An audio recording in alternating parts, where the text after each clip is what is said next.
All right, we're on holding by the Book of Leviticus Chapter 18. Again, we're on holding by the Book of Leviticus Chapter 18. We're in verse 4. We are in verse 4. This is part 43. There will be a part 44, 45, I'm sure. Again, we're on holding by the Book of Leviticus Chapter 18. We're in verse 4. Torah says, Es mishpatai tasu vesukosai tishmaru valeches be'em ani Hashem Elokecha. So here, the Torah says, just do my judgments and keep my ordinances, i.e., things you don't understand, to walk therein. I am the eternal your God. So we're in the middle of this Orthodox Kadosh, great commentaries more than 100 years ago. And the Orthodox Kadosh, we mentioned last week that anyone, God forbid, sins, it affects the organ you did it with, right? It could have been a person, let's say, could have did it with their arm, leg, foot, head, their entire body, right? So basically we spoke about how it affects the entire body. Very good, right? How it affects the entire body. So here the Orach Chaim HaKadosh continues, and he says, the Torah says again, Es mishpata itasu es hukotzai tishmaru. He says these actions, these mitzvahs that make sense, you'll do. The ones that don't make sense, i.e., a chok, something doesn't make sense, you'll guard. Lalechet be. Now, what does it mean to go in them? Right? That's how we're literally gonna change it, right? It says you will walk therein. And not such a great translation, but it means you walk in the ways, of these mitzvahs, right? So it comes on the Chaim Kadosh. Or Machai Makadosh over here says, what does that mean? Right? So first of all, it means that what does the person want to do? Person at all times wants to do the right thing, wants to go in the right path. So your intention should be, when you're walking, it's physical action, very good. Right? It's physical action, okay, we can take something physical and we can sanctify it. Right? A person can eat something, drink something, let's say, whatever it may be. And a person in general will make a blessing, right? A Jew would make a blessing. Very good. So a person has the ability to sanctify that which we do, something physical. Right? Now, big difference, obviously, for the Christians, maybe others as well, that will claim this world's all bad. Right, the physical world, right? And everything's bad, nullification of the body, like different things. A person gonna, I don't know, afflict the body, let's say, in different ways. Right? But Judaism holds very different. Judaism's gonna say you can take the physical, and I can sanctify it. Right? I can take physical things, i.e. food, I can sanctify it. Right? You can take a holiday, let's say like Purim, very holy day, in many ways, but you take the physical, you sanctify it. Right? It's much harder to sanctify the physical. Right? Let's say by Yom Kippur, it's easy to feel like a piece of dirt. Right? It's easy to be in the mood that you're going to fast. It's very somber. Right? Fighting for life. Right? That's what Rosh Hashanah is all about. All about judgments. Yom Kippur, all about atonement. Very good. Yeah, so there, okay. You're not eating, you're not drinking, you have a status like angels, that's what angels do, they don't eat, they don't drink, right, etc. So that I can hear very differently. That I can hear, okay, you're not eating, you're not drinking, so what are you doing? You're acting like angels, very good. Now the question is, okay, what if I'm doing something physical? If I'm doing something physical, can I have the highest level of intention, and I can take a random physical act and I can sanctify it, right? I can make it something holy. So here, what does the Torah say? The Torah says, "Alechet behem." Go in their ways. Literally, take your feet, go in the spiritual path. Right? Do something holy. Stay away from things that are bad. But I can do a physical thing. And so we make it holy, right? People think, what I do doesn't matter, right? As we mentioned many times, the Nefesh Chaim, famous book of Rav Chaim of Volozhin, of blessed memory. Rav Chaim of Volozhin was the head of the yeshiva in Volozhin, famous student of the Vilna Gaon, more than 350 years ago, probably close to 400 years ago almost, right? Let's say. And his epic work, most people learn the last gate or 4 gates. The last gate is about the importance of learning Torah. Most people don't learn the first 3 gates, a lot of it very much steeped in Kabbalah, right? Regardless of that, what does he say at the very beginning? He says at the very beginning, people think what I do doesn't matter. People think, my actions, don't really do very much. They don't have repercussions. Well, brings down later, or brings down at the beginning, you see, by the action of destruction of the temple. Yeah. What does the Gemara say? Why was the temple destroyed? For sinas chinam, right? Unlawful hatred. Yeah. So our actions, and we still haven't had the temple rebuilt. So basically, speaking lashon hara and terrible things against other people. So you see, the temple hasn't been rebuilt. You think, oh, really? Yeah, my actions don't matter. You see, it matters. You see, we'll go further. Further, Chaim Volozhin says. He said, Adam and Eve, give one command. What was the command they were given? Don't eat from the tree.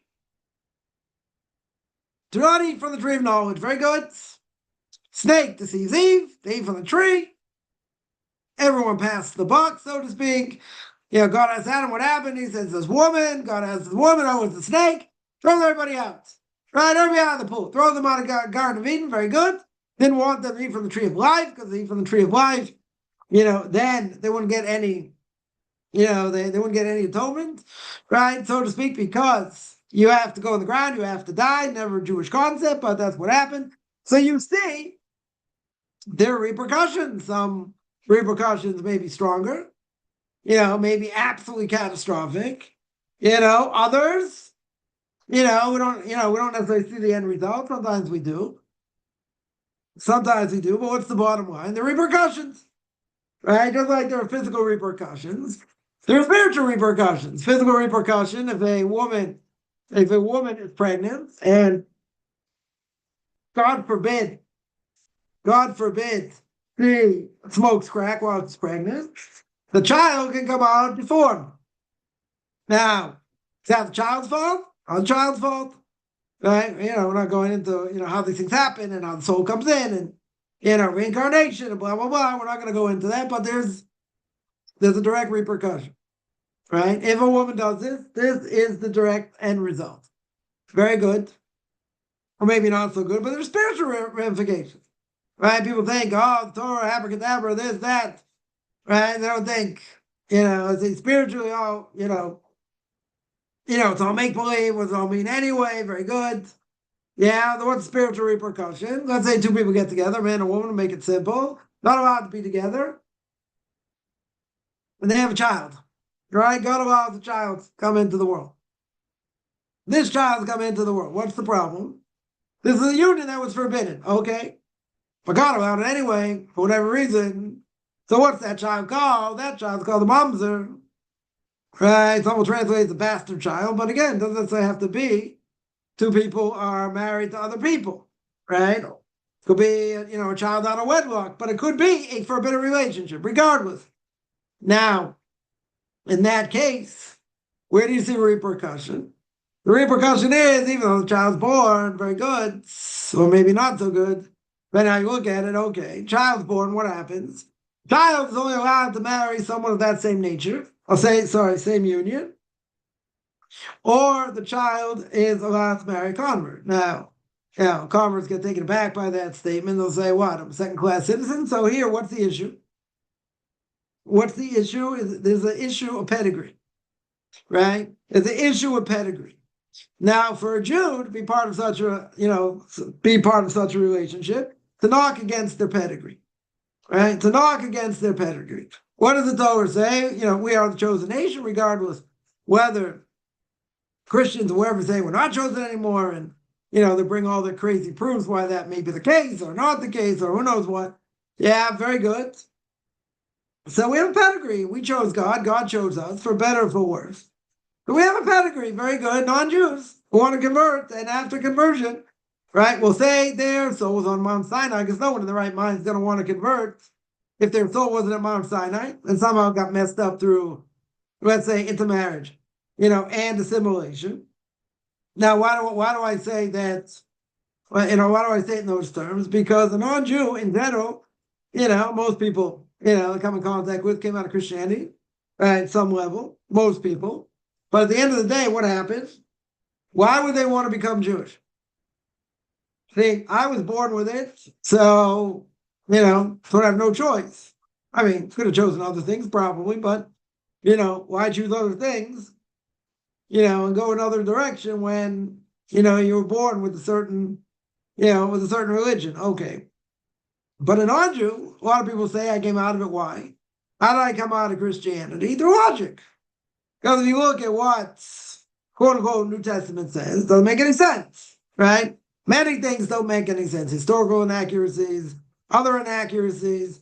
Yeah, plenty of things, right? Not my job to go, go this whole laundry list, right? A lot of things don't make any sense. Very good. So a person will say, I came out of it through, I was searching for truth. I saw this wasn't true. And since the New Testament, quote unquote, is based on, quote unquote, Old Testament, we'll call it the Torah, then what happens? Then they say, okay, we'll get into the Torah. And then either they start becoming Messianic, then they find out it's just really Christianity, right? Dressed up as being Jewish. And then some will become Noahide, some will go Reform route, some will go conservative route. Eventually, if they're really searching for truth, they'll get to become Orthodox. Right? As the Gemara says, anyone who wants to go in the right direction, God will help them. But they want to go in the wrong direction, God will not stop them. Very good. Yeah, that is very good. Yeah. So in this case, right, a person will say, okay, it's very true. It's very true that they came through that, right? Through, let's say, intellectual or even, spiritually looking into it. Okay. Yeah. But again, even with that, since 80% or more of the Torah doesn't make rational sense for a non-Jew, so I grew up with it, not knowing much about it, right? So I already had a connection, to what a sukkah was to a certain extent, or maybe some other mitzvahs or whatever. Okay. But a non-Jew coming in, they might have think they've fallen from a different planet, right? Imagine on sukkahs, right? They go to synagogue, they get to that part of the service where you're shaking the lulav and the esrog, your lemon on steroids, I would call it, your willows, your myrtle leaves, and you see people, you walk in or whatever, you're part of the service, whatever it is, right? And you see what they're doing. Then they're shaking it like this, they're shaking it like this, they're shaking it behind. Okay, there are reasons why, right? There are good reasons why it's done. Very good. But I know, it's okay. So I've seen it, when I was a kid. Very good. Yeah. And Andrew's seeing this, what are they doing?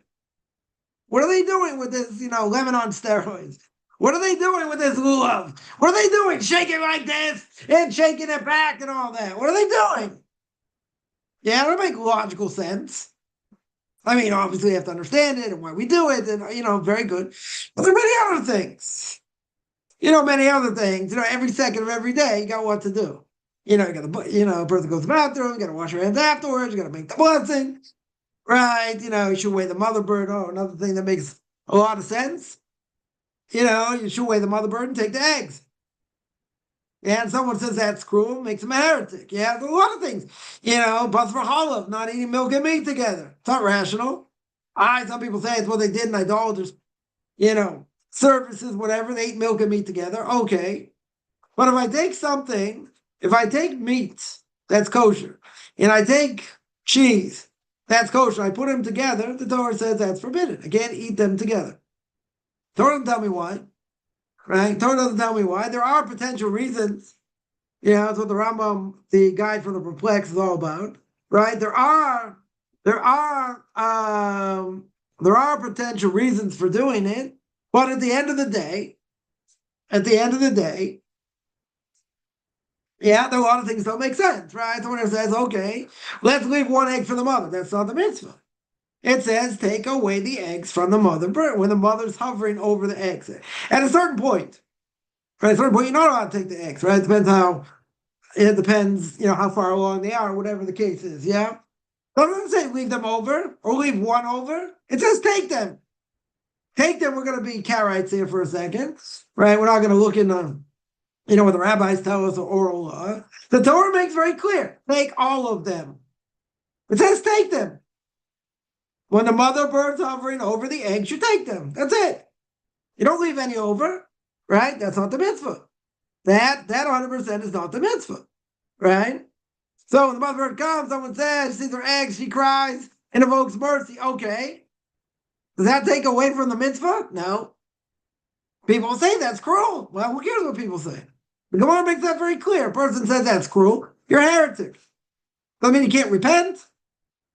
Does not mean you can't repent. But it says take all the eggs. Yeah? Now, the mother bird comes back, right? The mother bird is going to come back, doesn't see her eggs. Is that painful? Seemingly. Right? We can all make the argument. It's very easy to see.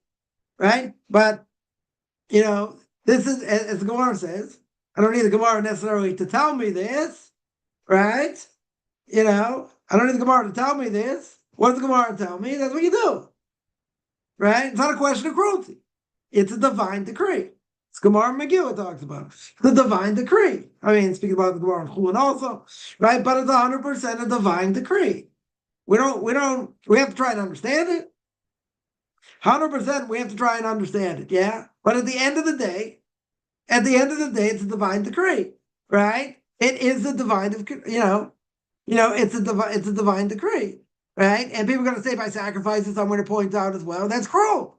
The animals don't deserve it. Well, guess what? You make a sanctification of God's name by doing what God says. That's the nachas ruach, right? We spoke about this before, right? In the Book of Leviticus, very beginning, right? By the sacrifices, what does the Torah say? It's a nachas ruach to God. Nachas ruach, the nice aroma to God. What do you think? God has a huge schnoz? God's like, what a barbecue. It's beautiful. Yeah. God doesn't have a face. God doesn't have a nose. It's an anthropomorphism, right? It's giving human character traits or characteristics, let's say better, right? To an omnipresent, omniscient being that doesn't have any body, right?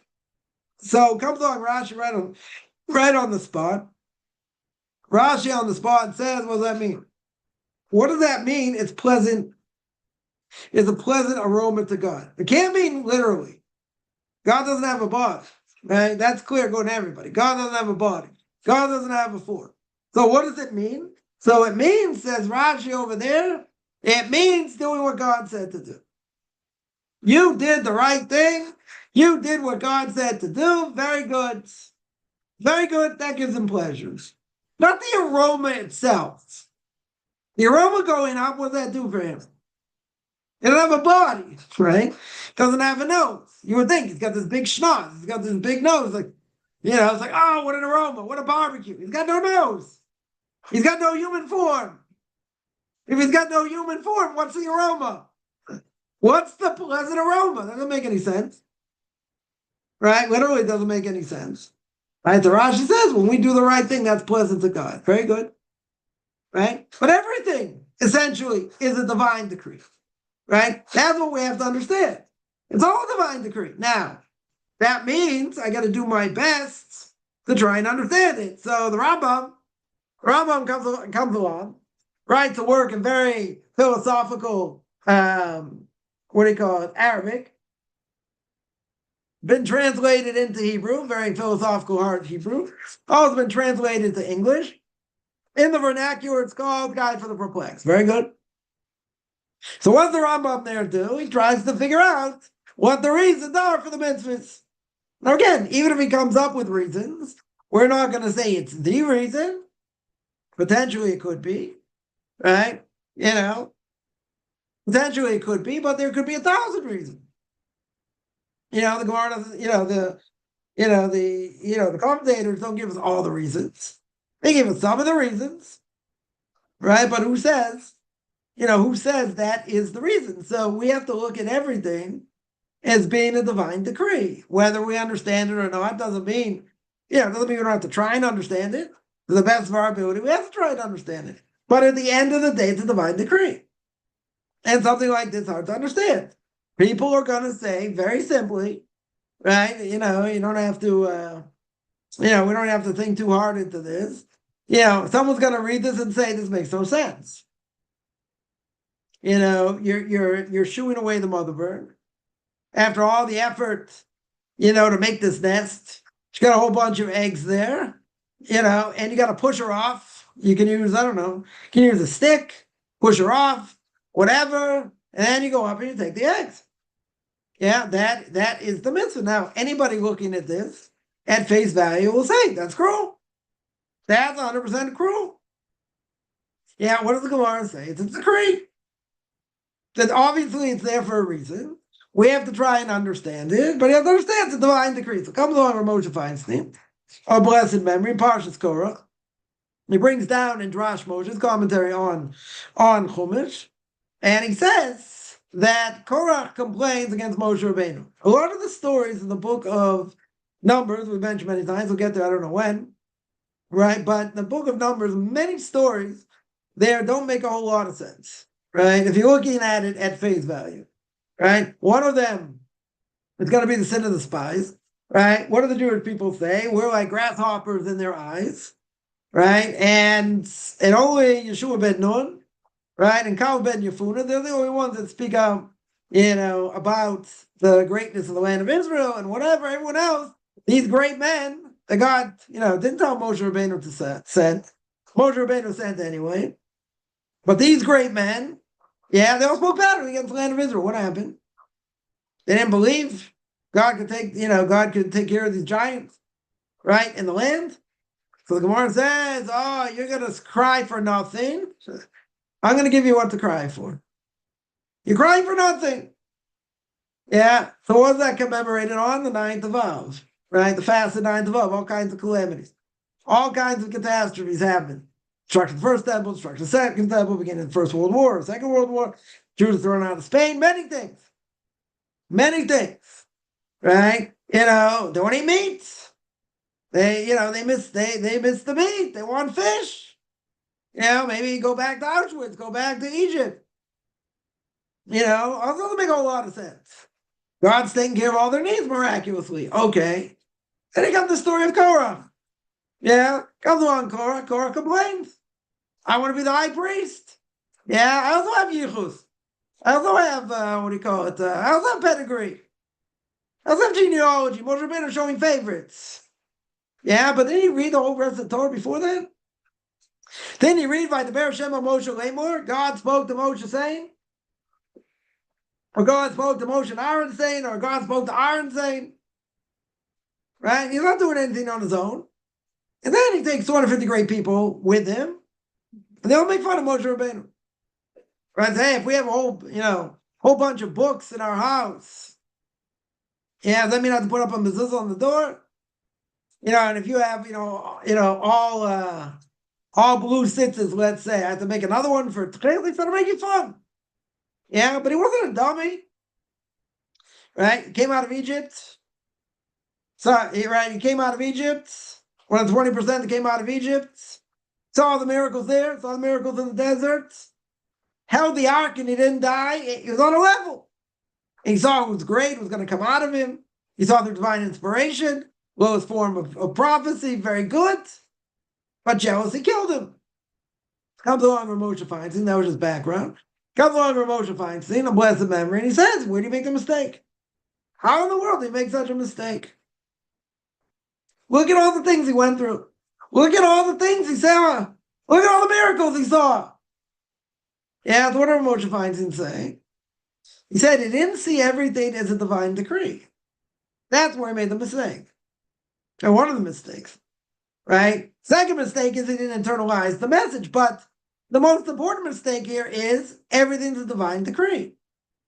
Yeah, Moshe Rabbeinu's not doing anything on his own. Yeah, he said, oh, he's showing favoritism to Aaron. Why is he showing favoritism to Aaron? Because God told him to. God said your brother is going to be the high priest, right? He was considered like the king, very good. He didn't come out against the king. Had Korach wasn't a dummy, Korach knew if he comes out against Moshe Rabbeinu himself, what's going to happen?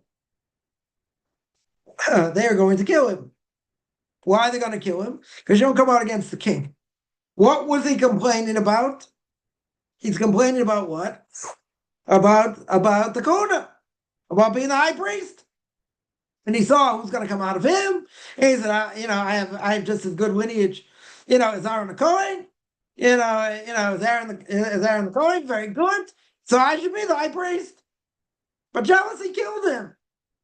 So it comes along. So that's one thing, right? That you see, as great as the person is, right? As great as the person is, that's how great his Yitzhar is. His evil inclination even greater. Yeah, if someone's not as great, they have a Yitzhar, I'm not going to say not, but someone on a much higher level, right now, it's kind of hard to understand. How could it be, that someone who might be in a much higher level can have a huge Yitzhar? So I'll give an example. The Torah says, you want to read about it this week's Parsha, or soon, that the Torah says, you're not allowed to take a bribe. Right? It's forbidden to take a bribe. Very good. Who's the Torah talking to? Or let's say better. Who's the Torah talking about? The Torah's talking about a rabbinical court judge. He's not talking about every Reuven, Shimon, and Levi. He's talking about a rabbinic court judge. Very good. He's talking about a rabbinic court judge. Now, you ask the $1 million question or $2 million question, whatever it is. Someone will say, I don't get it. If he has all this knowledge, right, he spent years and years and years, learning the laws of damages and the laws of marriage and divorce and other things, spent years and years learning this. They can't be dummies, right? He spent years and years learning this. Why is the Torah speaking to them? Why only to them? And not just everybody else. Why specifically a rabbinic court judge? What's the answer? Because the greater the person, the greater their evil inclination. And you see today, there are people, I'm not going to say it's everybody by any stretch, but there are people, that can be bribed. Rabbinic court judges could be bribed, right? It's definitely think it's happened. I don't think there's any question. Yeah. But I would hope and think that most rabbinic court judges are not like that. Okay. But why specifically speaking to them? Why not just say speaking to everybody? Nobody should take a bribe, because if you take a bribe, whatever position you are, that's going to cause problems. Very good. What's the answer? Because the greater the person, right, the greater their evil inclination, right? So there are ramifications. So again, comes along Moshe Feinstein, or Moshe Feinstein says, not only did Korach not get the message, he didn't internalize the message, but what also didn't he do? You didn't see everything in the Torah as a divine decree. Now, the Torah here says very clearly, it says two things. Right? Again, Book of Leviticus Chapter 18, verse 4, it says this, Mishpat da'itasu, do the mitzvahs that make sense. V'yes chukosai, the ones that don't make sense, guard them. Right? One of them, Rashi over there says, for example, he says, guinea pig. That's not rational. You'll say, it's a disgusting animal. It only has one of the character traits of being a kosher animal, right? 2 character traits of a kosher animal. It chooses cut and has split hooves. It singles out, animals that only have one and not the other. Very good. So why does the Torah tell me I can't eat pig? It says it's not a kosher animal. Okay. Doesn't tell me why. Right? Or wearing shatnez, wearing wool linen together. Or doesn't tell me why. I don't think it makes sense. Or the mechatas, the water, someone who sinned, right? You have that issue also. Or the red heifer, even better. Red heifer, you're going to sprinkle the ashes on someone that was impure, the Kohen will. That person will become pure. and the Kohen becomes impure at the same time. That makes no sense, right? Literally, it makes no sense. Comes along King Solomon, and King Solomon says it's one of the only mitzvahs he had difficulty understanding. Like everything else, like he could understand, totally in depth. This he had a little bit of difficulty because it makes no sense, right? Literally, it makes no sense over here. So comes along the Torah and says you got to keep things. They don't make sense. Now that doesn't mean I have to try and understand it, but people use this as an excuse. I'll just point this out. See what the questions there will get to them. Right? I'll point this out. Some people say, well, if I don't understand it, why would I keep it? Right? Give an example.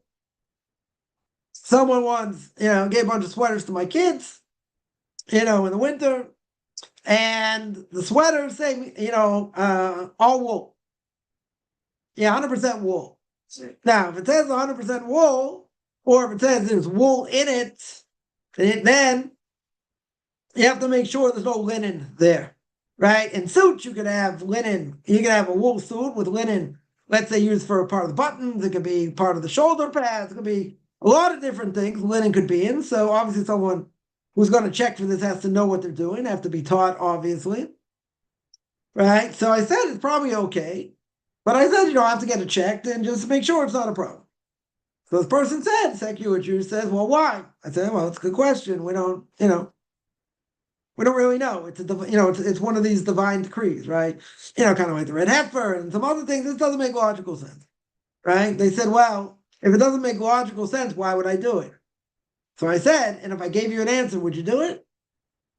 And what was the obvious response? Well, it depends. Yeah, it depends if it fits my world outlook, right? It depends if I like the answer. What if I gave you 10 answers?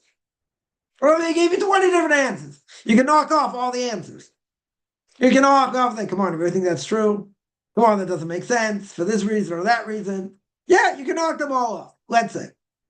But it's very convenient because then they'll say, see, I got a good answer against it. I'm not going to keep it. Yeah, but there are many things. Keeping kosher is one of them. Doesn't make logical sense. But God says, I don't care, you have to do it. These are obligations you have to do whether they don't make any sense or not. Now, that doesn't mean I don't have to learn about it. That doesn't mean to the best of my ability, I have to try and figure it out. Yeah, that's our obligation. In some things, you won't figure out. But at the end of the day, I have to do them, right? I don't have a choice. Even if I don't have a good reason, let's say, like someone said about the kashrus laws, someone once said, well, it's no problem with trichinosis. Like, or say pig, they didn't heat it up very well. Let's say you get tapeworms and you get sick and this and that. We don't have a problem with that today. I don't know why this comes up, right? Why people use this as an argument. But okay, someone say, but there's no problem with trichinosis. I've heard this many times, many times. So at that point, I was in a kosher restaurant, right, somewhere, and we're eating bagels. Now, if you're eating a bagel, usually unless you put lox on it, but again, it's not mixture of milk and meat, right? Lox is fish. Very good. So some Sephardic people will not eat, just as a side point, fish and dairy together. Ashkenazim don't have a problem with it because the command is not eating milk and meat, right? Some say it was a misprint in one of the later commentators in Jewish law that in one place it says fish and milk, not meat and milk, right? So there are Sephardic people that will not eat, let's say lox on a bagel with cream cheese. Okay, Ashkenazim got no problem, right? We have no problem doing that. Okay, but in this case, the person says there's no problem with trichinosis. Yeah, so why do you keep kosher? Obviously, the secular Jew saying this, right? So they say, why do you keep kosher? No problem with trichinosis. So I said, look what you're eating. Looks down, he's eating a bagel. I said, what's the problem with trichinosis in a bagel? Oh, whatever. That was it. End the conversation. So obviously, it has nothing to do with that, right? Obviously, it has nothing to do with that. But they want to make fun of it. They say, that's not a problem. But that's not the issue. That was never the issue. And even if there's no rhyme or reason according to logic why it's done, Yeah, there's a mitzvah to listen to what the rabbis tell you and how they interpret it. Yeah, so you don't have a choice. You want to be a Jew, you got to listen to what the rabbis say. That's it. Just like the Torah says in the book of Deuteronomy, you got to listen to the Kohen and Levite in every generation. Who's the Kohen and Levite in every generation? Those are the rabbis. You got to listen to them, right? And the Torah goes further. If you don't listen to the Kohen or Levite, the ones that are giving you over the law, what happens? Death penalty. Yeah, so you say, well, it's very convenient. Some people will use, all kinds of logic as they see. They wanted to keep them in power. They want the rabbis to be listened to. So they said, if you don't listen to them, you get death penalty. Yeah, very convenient. Okay, so what do you do with that?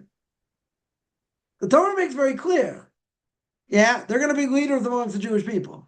And God gave us the ability to interpret what the Torah says. Very good.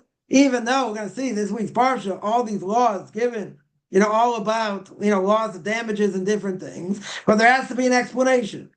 The Torah says, do this, don't do that, don't do the other thing. It doesn't tell me why. It doesn't give me any explanation, and it doesn't tell me how to do the mitzvah. Doesn't tell me how to do the mitzvah. Yeah, since it doesn't tell me, I need to interpret what it means.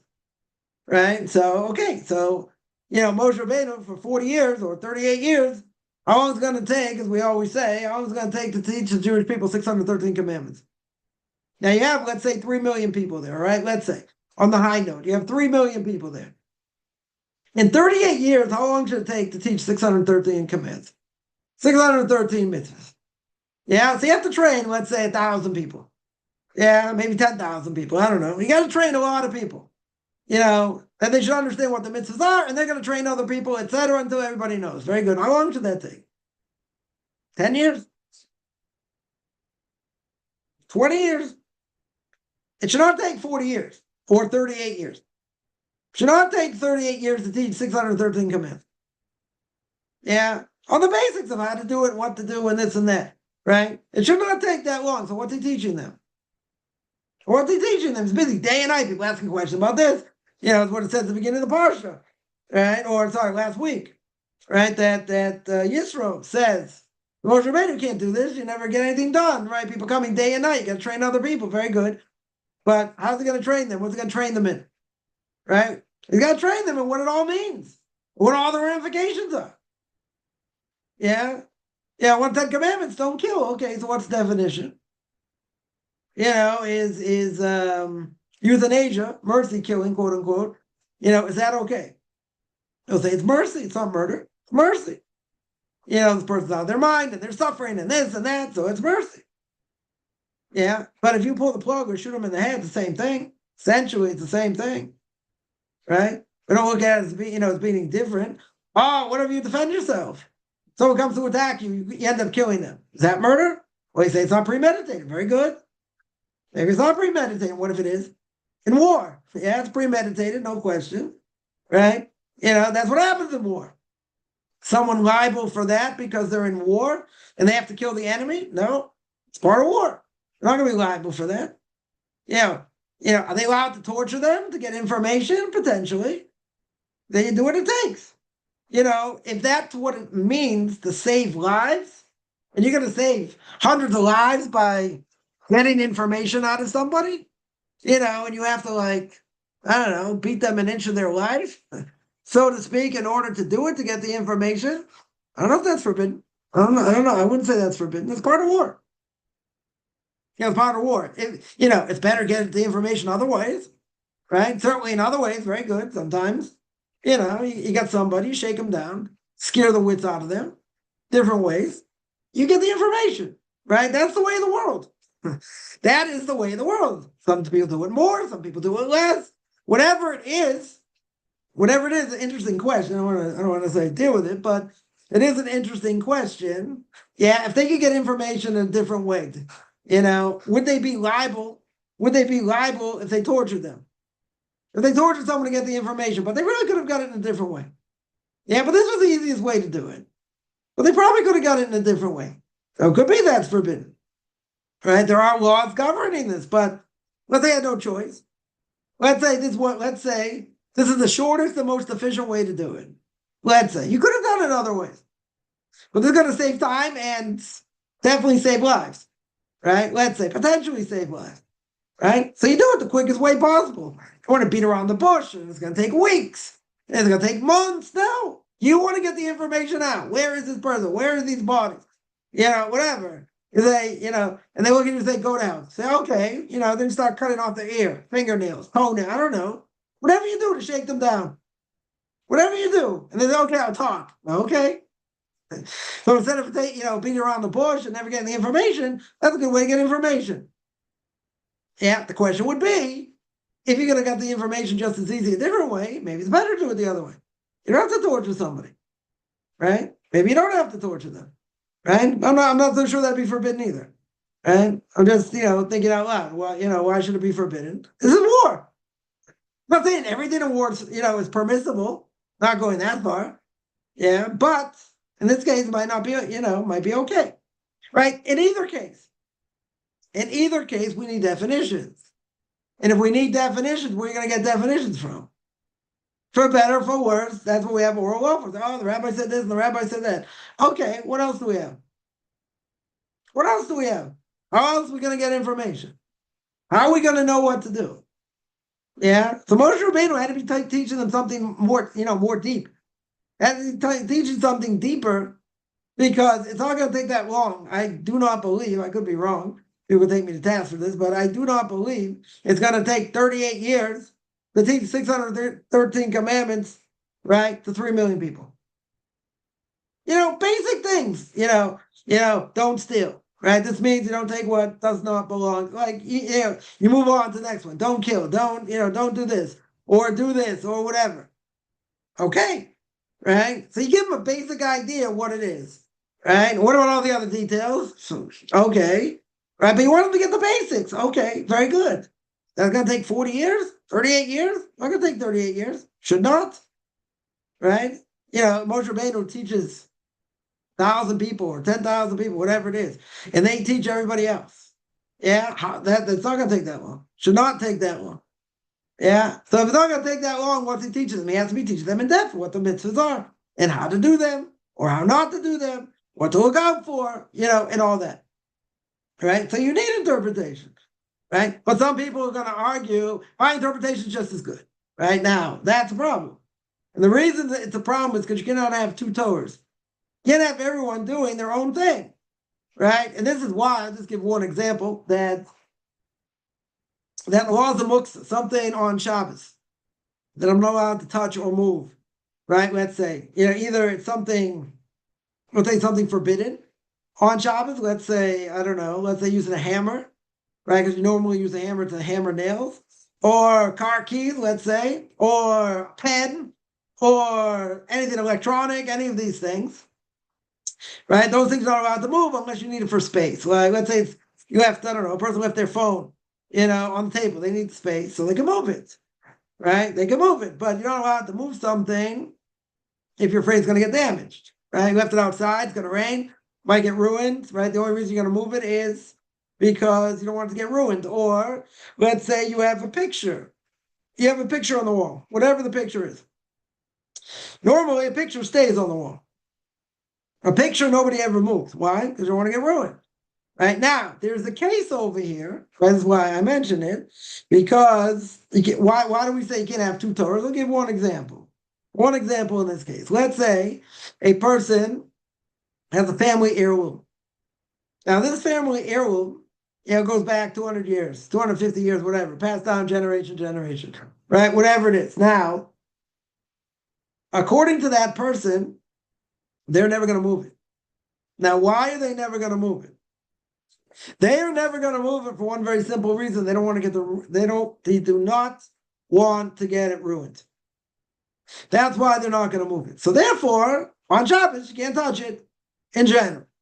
Now, come along someone else, they take a look at this object, and they think it's a hunk of junk. They think it's like it's I don't know, some sort of trinket, whatever. It doesn't mean anything to them. They wouldn't have any problem moving it, even if it's old, right? So now, for that person, it'd be okay to move. Why? Because they're not looking at it as something that's valuable, even if it doesn't have any, even if it's only sentimental value. Sentimental value is worth something. Very good. That is worth something. Now, the other person, not sentimental value, How do they look at it? They look at it like a hunk of junk. Now, what's the problem? What's the problem over here? Comes on the Chofetz Chaim and the Mishnah Berurah. The Chofetz Chaim says that I got two things here. Two things here. One, two people, and they're going to look at this object. One's going to be forbidden to move. If the other person on Shabbos will be permissible to move. Now, it comes on the Chofetz Chaim, and he has a whole thing how to deal with this. But the Chofetz Chaim there says, you cannot have this. It has to be equal for everybody in general. Right? So how can it be for one person's going to be okay, for another person's not going to be okay? You can't have two Torahs. That was the point. You can't have two Torahs. You can't have people doing different things in general. Yeah? Doesn't mean we all have the same customs and we're all doing exactly the same thing. I mean, most people are, right? Depending on which group you're following or whatever, okay. Right? 99% of it, all laws in the Orthodox world, everyone agrees. Right? Again, some may have, some different customs, there are differences of opinion between Ashkenazic and Sephardic Jews, etc. Okay. But 99% we all agree. So even the things that they may have certain customs that are a little bit different, okay. That doesn't change anything. That doesn't mean it's not true. You have different customs. Okay. That doesn't mean there are two Torahs over here. Right? Having two Torahs, people doing whatever they want, that's the point. I'm not talking about written law and oral law, but you have people doing what they want. When you have people doing whatever they want, what happens? Hodgepodge. Hodgepodge. Right? Something like that, that's not going to be universal. Why? Because people are some people do like this, some people do like that. So you have all these different quote-unquote groups within Judaism that are doing totally different things. Now, they might be doing similar things, right? I'll give an example. Once someone showed me it was reform, reconstruction, whatever it was, part of like a morning service that they were a part of. Yeah. The Shemona Esrei silent meditation was like, a few paragraphs. Shema was like one paragraph. They put in a few other things, some responsive readings, and that was it. So they cut up the prayer book. Literally, they cut up the prayer book. But again, other Reform synagogues are not going to do that. They may do more, they may do less, right, so to speak. So it's all hodgepodge, whatever you feel like doing, whatever you feel like saying or don't say. The conservative movement's better. They say in Hebrew, very good. I'll go chop it up. I'll go chop up what they say, what they don't say, and how long, and and all that. So again, if you were to tell me, which no one will because it's not true, that is that we have a right to do it. We have a right to change it. And if someone wanted to convince me of that, we could have a short discussion. But what's the main part of the discussion here? The main part of the discussion here is, does that work? Is cutting up the prayer book, that's just one example, I go into many, right? But that's just one example. Is cutting up the prayer book the answer? Is it going to be able to be passed down to next generation? Are they going to keep it? Are they going to give it over to their kids to keep? Now, a person will say, well, why is that criteria? It's criteria because God says in many places, and every time we get there to a specific verse, I'll mention it, God says many times, this is forever. Now, there's certain things we can't do anymore.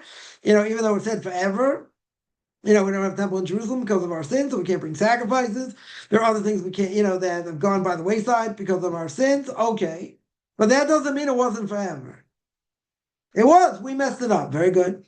We totally messed it up. Okay. Now, at the end of the day, right, if that is the case, then we can have a short discussion, a very short discussion. But within this short discussion, you have to show me that you have a way to pass that down to the next generation. Now, some people are convinced that, I've had someone tell me one of the reasons that they don't have high membership, the membership is dwindling, in their synagogue, this, let's say, conservative synagogue, for better or for worse. Yeah, it's because dues are very high. People can't afford it. Okay, that might be somewhat true. Right? There might be people that will not come because, they can't afford it. But the vast majority, why are they not going to come? I'm talking about people that live in the area, whatever. Why are they not going to come? Not because they moved out. That's part of it also. But let's say they stay, they didn't move out. Yeah, let's say they move somewhere else. They don't go to synagogue. Why don't they go to synagogue? Because they don't believe in it. Why don't they believe in it? Because the parents didn't believe in it. They never taught it was real. So if they never taught it's real, what happens? Well, it mean anything. That's why they're not going to keep it. Now again, someone will make the claim. I mean, it's a false claim, but someone will make the claim and say, it's too expensive. That's why people don't come. Yeah, it's inconvenient to come. They don't believe in it. Why would they do it? Like someone once asked when I was becoming religious, they said, do you believe in all this? I said, well, I wouldn't have, ticked off so many people if I didn't. Now, I understood this person, it was much older. He was there more, I guess, more for social things, probably, than other things. Okay. Yeah, but how are you going to pass down a feeling? Even if you believe, you don't believe the Torah is true, it doesn't really matter, but you're very Jewishy. So, you want to give that feeling down to your kids, and hopefully they won't intermarry. Yeah, but someone once told me, he said, I can't understand, why my kids intermarry. I'm very Jewish. My wife was very Jewish, whatever. Yeah, I can't imagine. So I said, it's hard to pass down a feeling to your kid. In other words, if your kid, I can't imagine this, but if your kid didn't like chocolate, yeah, they chocolate ice cream. They don't like chocolate. Now you try and convince them why they should eat chocolate. Now, what are they going to tell you? They don't like chocolate. You try and convince them this way, try and convince them that way. You don't like chocolate. Very good. Oh, they don't like chocolate. Okay. They'll tell you like chocolate, eat chocolate. I like vanilla, I'll eat vanilla. I like peppermint stick, and I'll still make it. I'll eat peppermint stick, I'll eat coffee, I'll eat Oreo, I'll eat whatever. So a friend of mine went to college with, and he wants, so I asked him, he puts on tefillin every day. I hope he still does. Whatever, he put on tefillin every day. He didn't pray with the minion, but he put on tefillin every day. He kept Shabbos, whatever level kept Shabbos. Okay. So I said, how are you going to convince, how are you going to convince, you get married and have kids. How are you going to convince your kid to put on tefillin? I use this parable. I said, how are you going to convince your kid that doesn't like chocolate ice cream to eat chocolate ice cream? What are you going to tell them? We're Jewish. This is what Jews do. Well, not all Jews do it. Plenty of people don't put on tefillin. Some people never put on tefillin. Some people don't even know what tefillin are. Right? It's ironic. There's some people that only came to synagogue, let's say, on Shabbos or a festival. So, they don't wear tefillin. Nobody wears tefillin on Shabbos or a festival. It's forbidden. Very good. Yeah, so they somehow come during the week for something, whatever it is. They see people wearing these funny boxes, right? It's black box on their arm, black box on their, on their heads, and they're wrapped up. They're like, what is this? It's these are tefillin. They go, tefillin? Never heard of tefillin. Never heard of phylacteries, whatever you want to call them. Like, what's tefillin? He said, I never saw them. He said, how'd you never see them? He said, I've been Jewish for 20 years, 25 years, whatever. I've even never seen tefillin. He said, you never came to, synagogue during the week? He said, no, I came on Shabbos. I only came on Shabbos, so he never saw.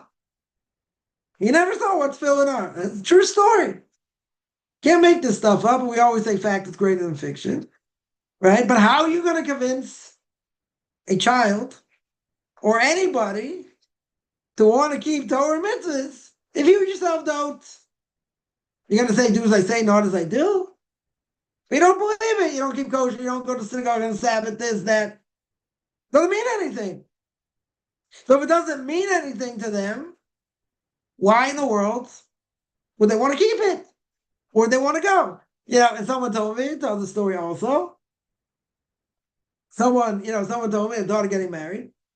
I went to Jewish camp and this and that, like different things. Very, very Jewish, blah, blah, blah. And they say, okay, they said, they don't want to have a rabbi do the service. And they don't want God's name mentioned. That's what someone told me. Now, the quote unquote, very, very Jewish. Yeah, okay. Yeah, I can pick holes in that, but I'm not going to. I'm in a generous mood today. So let's say, and so this person asked, I can't believe such a thing. This person was, born and bred on Jewish values, quote unquote, going to synagogue, being bat mitzvah, this, that. Like, they don't want a rabbi at the synagogue? Sorry, they don't have a rabbi, at their wedding. I mean, they're marrying a Jew, thank God for that, right? But they don't want to have a rabbi at the wedding. They don't want to mention God at the service.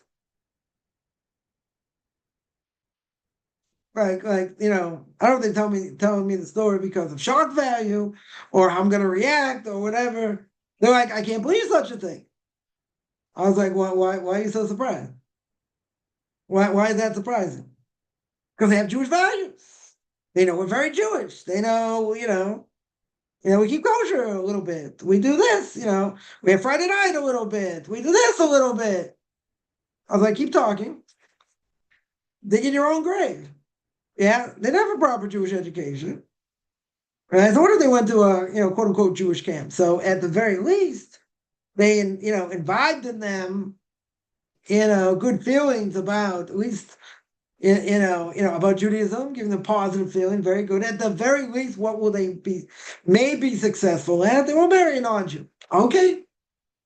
Yeah, halavai, that'd be true. It probably is true, right? To a good extent. The person went to a Jewish camp, right? A real Jewishy camp, so to speak, and whatever. They weren't into marriage. It's not across the board, but you got a better chance. You got a much better chance, right? The person's not going to intermarry. Okay. But if you're not born and bred with this, and you don't live it, so to speak, that all goes by the wayside. Right? That all goes by the wayside. So the person says, well, this is shocking. I understand why it's shocking. Right? I do understand why it's shocking to them. They'll say, well, we don't keep it like you do, and that is the problem. That is exactly the problem. So this other person who says, we're so Jewish and blah blah blah, I can't believe my kid's intermarried. So I told them straight out. I said, you cannot pass down a feeling. It has to be a feeling based on something, right? Why do you have a strong Jewish feeling? Because your parents gave it to you, right? They're closer to the giving Torah Mount Sinai. And why might if they had a stronger Jewish feeling? Because their parents gave it to them, even though they're not keeping Torah mitzvahs. Probably their grandparents probably kept something, or the great grandparents probably, but it got watered down. It's like, wow, that's a very good point. You can't pass down feelings like, can I have another piece of pizza? Like, that was it. Right? But that's the answer. If you don't believe in it, how are you going to pass it down? And as Jewishy as the person may be, it's not surprising. I mean, I wasn't shocked, so to speak. They're going to say, well, I don't want God mentioned at my ceremony. I don't even want a rabbi there. Yeah. And the father was shocked, literally shocked. Couldn't believe such a thing. Eventually, they're able to convince her, have a rabbi there, and which rabbi to get, and this and that. Should have God's name mentioned, But I was like pulling teeth. And this is someone who's more Jewish. I'm not talking about someone who's totally assimilated out. They don't have a connection to anything. Person has a connection. They have somewhat of a connection. Okay, I think it's a weak connection. I don't think it's the real thing, so I understand why it gets watered down. 100% I understand why it gets watered down. But what do you expect? So they may think, wrongly, they may think, well, they're getting something, it should be Jewish enough. And what's the answer? If you're not totally absorbed in it, you won't get it. And even if you are totally absorbed in it, it's hard. It's hard to keep on a daily basis. Yeah. It's hard to be smiling and whistling Dixie every day. We go through life beats us down. Very good. Yeah. But we have at least, over a 90% success rate of passing Torah down to the next generation. I think it's higher than that. Even if you tell me there's like a 5% dropout rate, or even God forbid a 10% dropout rate, that means 9 out of 10 are successful. We don't want anyone to drop out. A lot of different reasons. That's not the point, right? But if you have 6 out of 10, or 7 out of 10 intermarrying, or even 8 out of 10, so that's a disaster. that is an absolute disaster. Yeah. So, which odds do you want? So someone told me that, yeah, in the Orthodox community, divorce is the rate's getting higher. Yeah, it's true. Yeah, I don't know, maybe it's 5%. I don't know what the exact numbers are. Yeah. But what are the stats in the secular world? 50%? It's higher than that. Closer to 60% divorce rate. In other words, better for someone to live together than get married. Or at least they won't get divorced. But most people get divorced at least once. Right? Well, there are reasons that's not even the point. What was the answer? See, your statistics are rising, even if they are. Even if they are. We have over 90% success rate. There's good reason for it. There's very, very good reason for it. Okay. Yeah, but if you have 60, 70%, that are opting out or getting divorced, that's bad. That's bad. Yeah. Even if our numbers are rising. Yeah. Even if they're rising. Yeah, let me just finish up what he says over here. So then, the Or Chaim Kadosh says, right, we're talking about a person being pure, going in the right way. And it breaks down David Melech. Says King David, Psalm 119, verse 19, says, Chashavti darchi v'yashiva ragli elei dosecha. Says King David himself, I want to go in this path. I'm thinking going in the right path and what God wants. Yeah, and my legs are going to go after your statutes. After your witnesses, right? I.e. mitzvahs. Yeah, come on, the rabbis didn't tell us. Brings down a medrash, and he says, David HaMelech's legs themselves, where do they want to go? Fight war? No. Where did his legs want to go? His legs wanted to go to the base of medrash. His legs forcibly wanted to take him to study, to go learn. Yeah, how? And obviously the mind wants one thing, body may want something else. So he says, with Tzadar Ergo, he wants to do it because of what he's accustomed to doing. The legs were they accustomed to going to go study. Yeah, to go learn. And that's what he's going to desire to do. Therefore, says the Torah over here, the Torah says, Alechet behem, to go in its way. Alechet behem means take your legs and go study. Right, like by King David, go in its path. What does that mean? By yourself will take you to it by nature. By nature, it'll take you to do things, right, that you should do according to nature. What's according to nature mean? According to nature means according to what the Torah wants. Keeping the mitzvahs, right? Staying away from things you're not allowed to do. A person's legs themselves will take him in the right path. Yeah, okay, the time we got an evil inclination and things override it. Okay. Yeah, but the essence of a person, right, and its body, what does he want to do? What essentially does he want to do? The person themselves want to go in the right path. Now, going in the right path, now, what's my proof? What's my very simple proof? Very simple proof is you have 80,000 different religions in the world. Now, they're all wrong except for Judaism. They may say we're wrong or whatever. Okay. You got 80,000 different religions in the world, all believing they have the truth. Okay, the point is, we're not here to disprove them all. We could, but that's not the point, right? They all want to have a connection to God. Everybody wants to have a connection to God. Very good. Why do they want to have a connection to God? So Or Chaim Kadosh said before, because it's part of a person's DNA, want to be drawn close to God. So everybody has that ability to be pure and go in the right path. Now, what happens? What essentially can happen? You'll say a person's born in communist Russia. Okay. So if you're born in communist Russia, most likely you'd be an atheist. Right? And if you're not an atheist, you're believing in something else, probably, potentially could cost you your life in different ways, right? At least certainly before. Yeah. Maybe because of glasnost and all that, so maybe not, maybe they're a little bit more open today. Okay. Person grew up in in China, right? So they're waving the red flag, very good. Or they grew up, let's say, in India, so they're worshiping cows, or the Zoroastrians, right? Good God, bad God, whatever. Say, But they're all doing something, even though there are, let's say, according to statistics, 400 million atheists out there. Okay.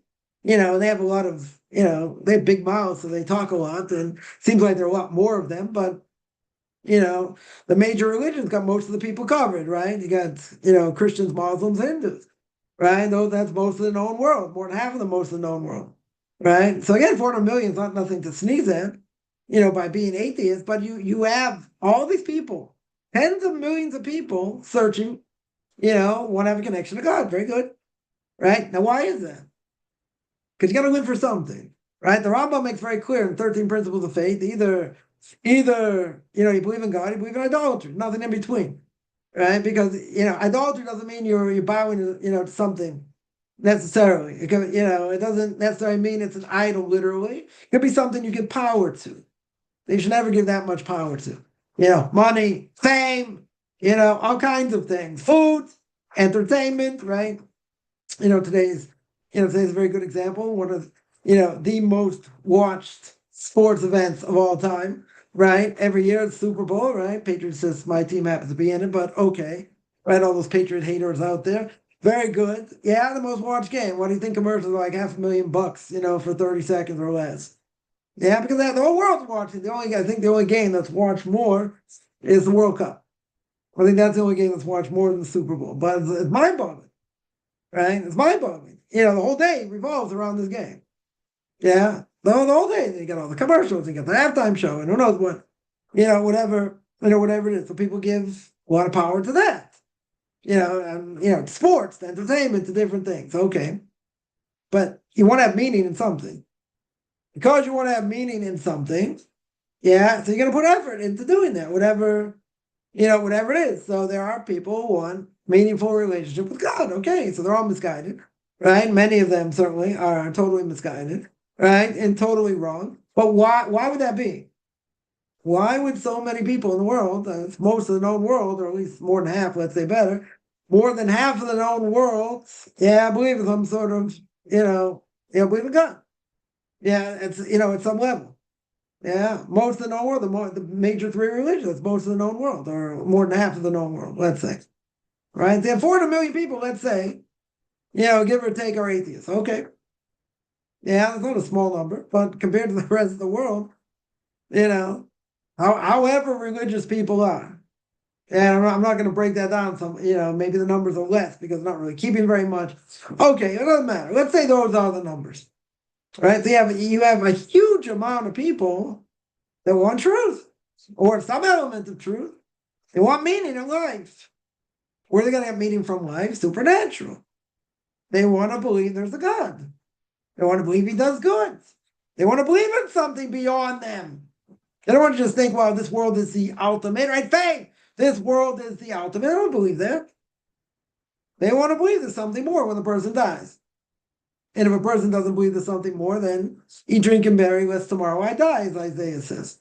Right? And so therefore, by definition, you have so many people going in the wrong direction. Okay. And they're going to be liable for going in the wrong direction. Okay.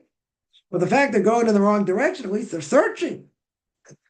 Right? But why would they be searching? Because everyone wants meaning.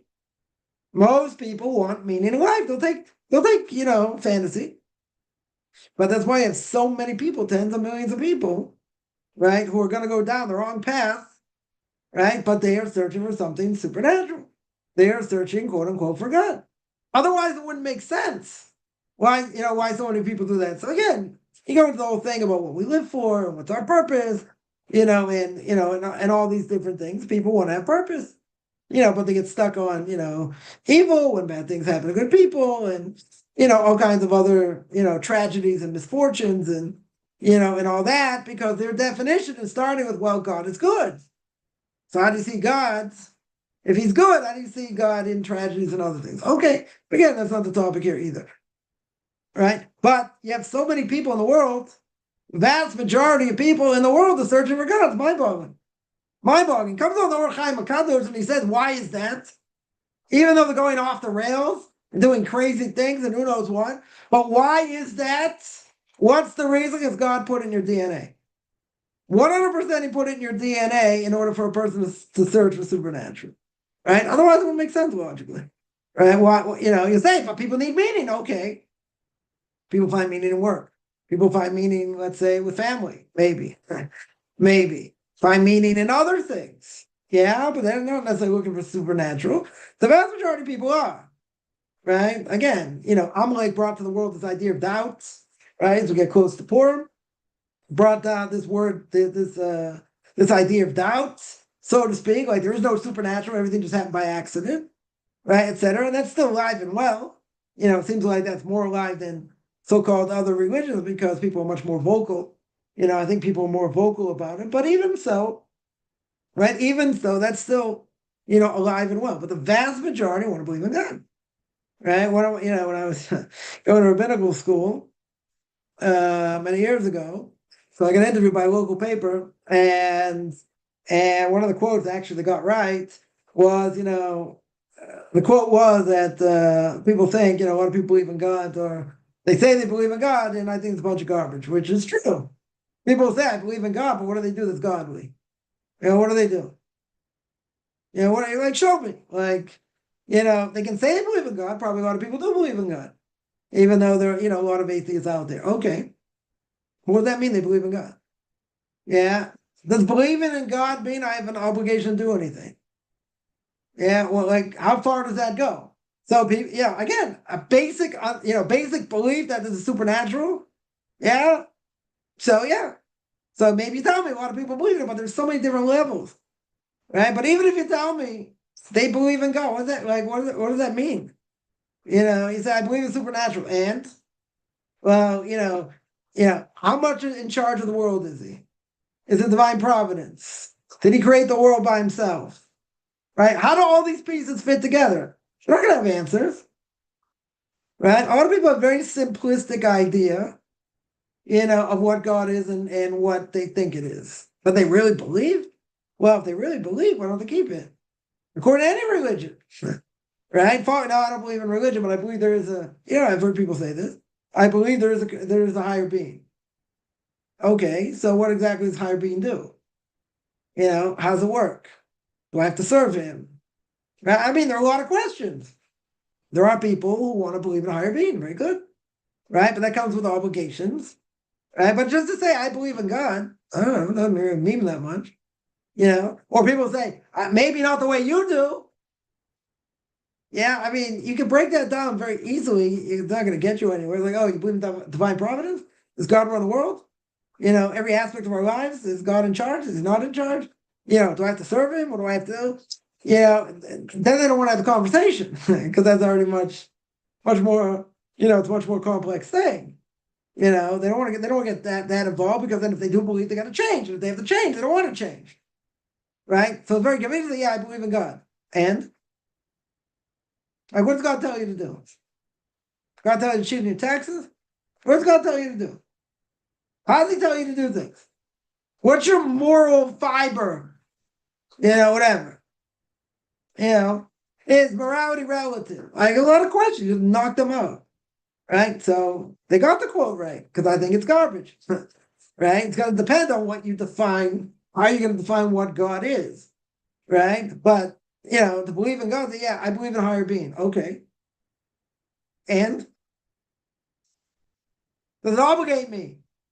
What am I allowed to do? Not allowed to do? Are there any ramifications? That's where the conversation ends. No, I just believe there's a higher being. For who? Whoever wants. Believe whatever you want. It's chaos. Chaos in the vernacular. All right, let me deal with some questions here. A lot of questions here. I had to go on for a while here, but I just wanted to finish that. Somebody asked, Jewish woman is a child with someone who's not Jewish. Very good. A child with a Jewish mom? Nope. Child's not Jewish. The mother's not Jewish. Yeah. If the mother, it's forbidden for a woman or a man to have relations with a non-Jew, right? If they're a Jew. If the mother is Jewish, then a non-Jew cannot make the child a mamzer. It can only be a forbidden relationship by Jews, not by non-Jews. By non-Jews, we're going to call this spiritual cooties for lack of a better term. These spiritual cooties don't apply to a non-Jew. It's forbidden to have relations with a non-Jew. Now, it is interesting because you do make a point. Gemara Yevamah says a man or a woman who's not Jewish has relationships with a Jew. So that offspring, let's say the mother's Jewish. Technically, we hold, so the father is not Jewish, yeah? So let's say the mother's Jewish. So there are different things the Gemara says about that child, right? One opinion is child puzzles, blemished. Another opinion is child has the status of a mamzer. Third opinion is the child is Jewish. Yeah, we hold like the third opinion. It's got a blemish on the soul. It should go through a proper conversion, right? Let's say later on in life, if it wants to, if that person wants to, not obligatory. It's a good thing to do to take off that, impurity. But I would say that even though there is an opinion that that child has the status of a mamzer, we don't hold that way. Practically speaking, we hold that it's not true, right? That the child, technically speaking, is a Jew. Got a blemish on the soul, but it's Jewish. Right, so the status of that. So what happens if a Noahide marries this mamzer? So if it's a woman, let's say that's the mamzer, right? So that child is also mamzer. For all generations, those children become mamzer. The only way you can't fix up the person, right? The only way to fix up your child is if you marry, if you are with a slave. Right? If you're with the slave, that child is now not a mamzer afterwards. Now, the question is, where can you get a slave today? Legally. So Rabbi told me this many years ago, that you can get a slave in Saudi Arabia. Saudi Arabia, according to international law, I don't know how he knew this, but I don't know if it's still true today, maybe, that according to international law, back in the day, slavery is legal in Saudi Arabia. So you go to Saudi Arabia, you get a slave. That child will not be a mamzer. That child will not be a mamzer. So I remember, just a side story. So I was taking my Rebbe somewhere, and I was telling him this, this class I heard, whatever. And so he told me, he said that there's only one place in the world you can get a slave. You can fix up the child by getting a slave. Having a child with a slave, that child does not become a mamzer. That child is free. Yeah. So he says only one place in the world. So I asked him, I said, where's that? He said in Saudi Arabia. He said according to international law.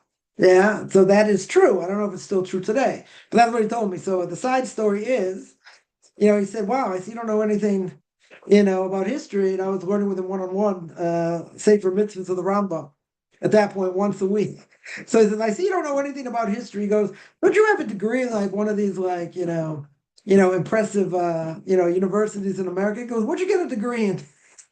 So I'm like, nah, don't worry about it. He's like, no, what'd you get a degree in? So I try to push him off. Finally he pushed me. I said I got a degree in history.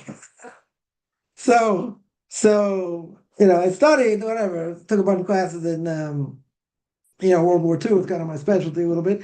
But in any case, I see you don't know anything about history. He said, I'm wasting my time. I might be wasting my time giving you a class on, say, for mitzvahs of the Rambam. I should teach you history. I'm like, yeah, maybe. Maybe. So anyway, that was a side point. But in that case, so even if a Noahide marries this woman, and that woman's a mamzer, the child's still a mamzer, right? That child for all generations will be a mamzer. So it's not going to help. Right, it will not help the offspring. What will help is that offspring now is with a slave. If they're with a slave, then that child's not a mamzer, right? That child will be fixed. Otherwise, person is stuck, and all their offspring are stuck. So, someone asks, when third temple is built in the future, many people of the nation, such as PETA activists, complain about animal sacrifice. Well, I don't think they're going to be there if they're going to complain, right? They have to be on a certain level, to be able to be there when the third temple is rebuilt. Yeah, not everyone's going to survive. A lot of people are going to die. I think for like 8 months, people are going to be buried. Third of the world dies, third of the world survives, a third are injured, right? So I don't know how many non-Jews are going to be there, but let's say there will be non-Jews there. They're gonna, if they survive and the evil inclination gets destroyed, right? The angel of death is going to get destroyed over here, or the evil inclination, that angel is going to get destroyed. Very good. So therefore, in that case, what's going to happen? We're all going to be doing God's will. 100% we're all going to be doing God's will. So they're not going to complain. These PETA or PETA activists, whatever you call them, they're not going to complain, right? Because they're going to be doing God's will. So if they survive, they're not going to have any question, right? They're not going to have any question on that. There is a conflict of cruelty. Okay. But you're going to run into the problem where it's a divine decree, right? It's an absolute divine decree, no matter how you slice it. No pun intended over here. The Torah says that's what you do. Now you can say it's cruel, okay, but it's a divine decree, right? We don't understand all divine decrees, right? And there was a great rabbi once said, I feel bad doing this, but then what can I do? This is a divine decree. He pushes away the mother bird, takes the eggs. He said, I don't understand. I'm talking about a Torah giant here. I'm talking about, just anybody. This Torah giant, this one's, whatever. They quote him saying that, it's a big mitzvah to do, by the way. It's a huge, it's one of the few mitzvahs besides honoring your parents, you get long life in the next world. Not in this world. It's the only mitzvah besides honoring parents that it says very clearly get long life. So it's not a small thing here. But at the same time, said, he feels bad. He feels bad for the mother bird. Okay, but he has to do it. It's a divine command. He's got an opportunity to do it, right? You look for opportunities to do it. Very good, right? You saw this mother bird hovering over the eggs, right? Certain time, you push away the mother bird, you take the eggs. Okay, it's a divine decree. Everything's a divine decree. Putting on tefillin is a divine decree. Keeping job is a divine decree. Some things we understand more, some things we understand less. It looks cruel. Right, but at the end of the day, it's a divine decree. Shir comes, there's not going to be no more Yitzhar. That's exactly what we said. Very good. Right, the Lord will be king over all the world on that day. Right. What will linen look like amongst the wool? What will in buttons? There are strands. Right, you look at it under a microscope. That's how people are taught. You take like the shoulder pads. Right, let's say there are different fibers in these, in these things. It could be cotton. I don't know if cotton's going to be there per se, whatever. You have different fibers. So the fiber of wool and the fiber of flax or linen are very different. Right? So if a person's looking and they've been taught, they'll know what they're looking for. Right? So you're asking me, I don't know. I don't know exactly what linen in that case would look like, but people who know and have been taught, so it's very distinctive, right? You won't make a mistake between wool and linen. You'll see clear. This is wool, this is linen, right? If you looked at enough things, right? If you've looked at enough things under a microscope, you know, right? You know what it looks like, and it doesn't really change from garment to garment, right? Some of it may be longer, shorter, whatever, but you know what it looks like, right? So you're asking me, I couldn't tell you. Right, I definitely couldn't tell you.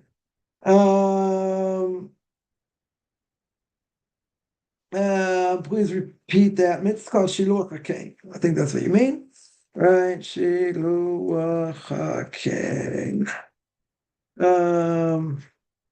That is taking the mother bird and shooing it. Shooing it away to take the eggs. All right, let me see other questions here. Somebody asks, let's see. Albert, South America, very good. What does it mean? God decrees a decree and the righteous nullify it. Oh, what does it mean? What does it mean? Very simple. It means that you can have righteous people that have the ability through prayer. They can have the ability through different actions that they do to be able to nullify a bad decree, right? Now, they can be righteous people and not be able to nullify a bad decree, right? In the case of Book of Esther, right? Mordecai and Esther. So they were able to nullify the decree. In the time of the Second Temple, before it was destroyed, one of the rabbis goes up to heaven, and he asks the heavenly court, let me say one ineffable name of God, I'll take care of, the temple won't be destroyed. And he was posking not that way, right? They told him, this is divine decree, you can't stop it, right? So there are times, by either keeping, by being at extremely high level through their prayer, devotion, and other things, can potentially nullify decrees. Now, not all the time they'll be able to nullify a decree, right? There are times they won't be able to nullify a decree, right? Sometimes the decree has to happen. How could they do it? You see what happened in the time of Mordecai and Esther. They fasted for 3 days, right? Even the kids fasted for 3 days. Yeah, they were able to nullify the decree, right? Through prayer and through fasting. That's how they nullified the decree. So you can have a righteous person do that, right? Is it always going to work? Not always going to work, right? In other words, if the divine decree is such a thing where no matter what anybody does, in the time of the destruction of the second temple, you can have all these righteous people fasting, and the story of the Gemara says in getting of Rebbe Tzadok, he fasted for 40 years. He fasted for 40 years, wailing about the impending destruction. And guess what? It was destroyed anyway. Yeah, it could have been he saved Jewish people from other things. Okay, but it's still, you can have righteous people, doesn't help. Right? So, again, how can they do it? I'll tell you the easiest thing, prayer. Prayer alone can nullify it. Yeah, let's say, you have the story of Huni Amago. Yeah, Huni Amago based on the story of Rip Van Winkle. Yeah, fell asleep for years and years, whatever. That's who he's based on. Right, but he had the ability, there was a decree, there was going to be a famine, right? There's going to be no rain. And he was able through prayer, basically through prayer, to make it rain. How was he able to do that? Because of his righteousness. There are some people extremely righteous that can uproot decrees. And sometimes, even if they are righteous, and you get a lot of righteous people together, can uproot it. Right? Now, how do we know when it can be uprooted? We don't. Nobody knows. Right? But what's the main thing? Back in previous generations, what was the main thing? Prayer and fasting. Today, you're not going to fast. Most people are not going to fast. Right? Because, we're not strong enough. So what can we do? What can we do to stop a bad decree? Prayer, charity, acts of loving kindness. Right? The Gemara says, the Gemara asks, how are we saved from from the birth pains of the coming of the Messiah? How would a person get saved? Yeah, how can they save themselves? Learning Torah, that's also a good thing. Learn a lot of Torah, extra Torah. Right? And give us chesed. Do acts of loving kindness. Ask Rizor Yaakov Fisher, blessed memory, Diane Fisher, as he was known. And I asked him this question. And he said, that's what the Gemara says. Gemara says, learn Torah, a lot of Torah, just keep learning Torah. And acts of loving kindness. Do acts of loving kindness. So I asked him, I wouldn't tell people necessarily to do this, but that's how I get answers. And I asked him, I said, and? I asked if there's anything else. He started screaming at me. He's like, what? I said, you think I know more than the Gemara? You think I know more than the rabbis? That's what it says. I said, okay, just asking. Right? So, doing acts of loving kindness can help. Prayer can help. Learning lots of Torah can help. Yeah? Is that a guarantee? Righteous people can overturn a decree just with that? Maybe yes, maybe no. Right? But you see, there are cases that doesn't work. Because God makes a decree, you can't stop it. You see, by the Holocaust, that was the case. Yeah, there were rabbis that told people not to leave. Yeah, why did they tell them not to leave? Because God convinced them for whatever reason. And then they saw when it was too late to tell people to leave. It was too late. They got trapped. So why did God give them the ability to save so many people? Because he wanted it to happen. Why did he want it to happen? I don't know. A lot of potential reasons. We don't know. Nobody knows. Right? And whoever knows ain't talking, but nobody knows. Right? But it's a divine decree. The rabbi should have told people, they should have seen it coming, and should have told everybody to flee. Like, you're never going to get out. Just flee now. You have an opportunity now. Go. They didn't. Until it was too late. Once they finally realized what was going on, and what was going to happen, and it was too late. So why didn't they have that quote unquote magic power? Why didn't God give the magic power over there? Why? Because he wanted it to happen. He wanted divine decree he wanted this decree to happen. Why? Yeah, wouldn't everybody like to know the reason?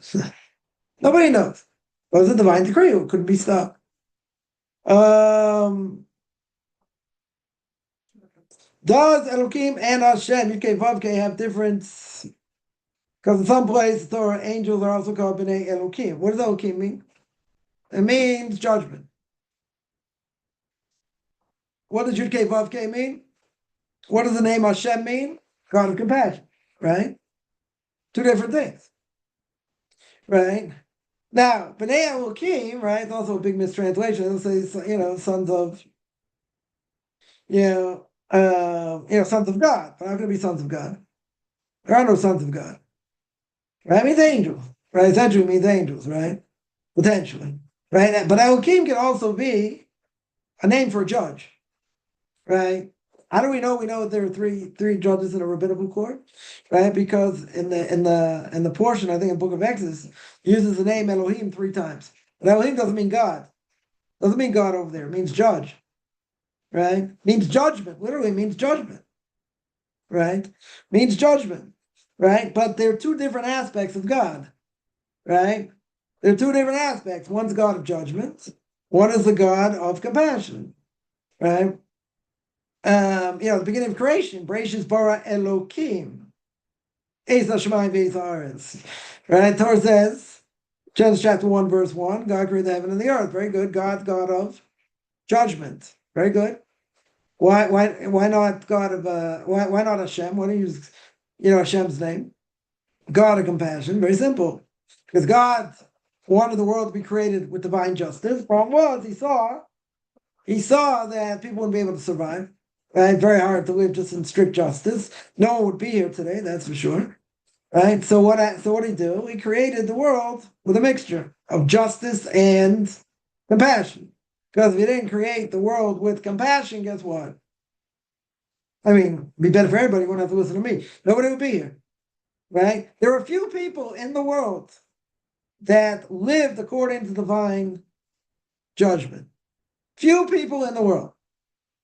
Yeah, that could live that level. The rest of the people, not possible. Didn't God understand that at the beginning? Yeah. He understood that. Right? But at the outset, he said, maybe I'll create it with, just divine justice. And then, then he said, well, I can't do that. He understood why he couldn't do it. So he created the world with divine justice and compassion. Created with both. Right? Because otherwise the world wouldn't be able to be sustained. Somebody asks, why did Yisro, Moshe's father-in-law, do to warrant such honor that even Moshe Rabbeinu was serving him? Yeah, as a sacrifice meal. Yeah, what's so great about Yisro? Yisro was the high priest of Midian. The high priest. Right? The Medrash says there wasn't a idol that he didn't serve. Now, at the beginning of Parshas Yisro, it says, Vayishma Yisro. What did Yisro hear? What did he hear? He heard Kriya Shamsuf, splitting of the sea, and he heard about the war of Amalek. Now, the commentators asked, but everybody heard. Wasn't the only one that heard. But he's the only one that listened.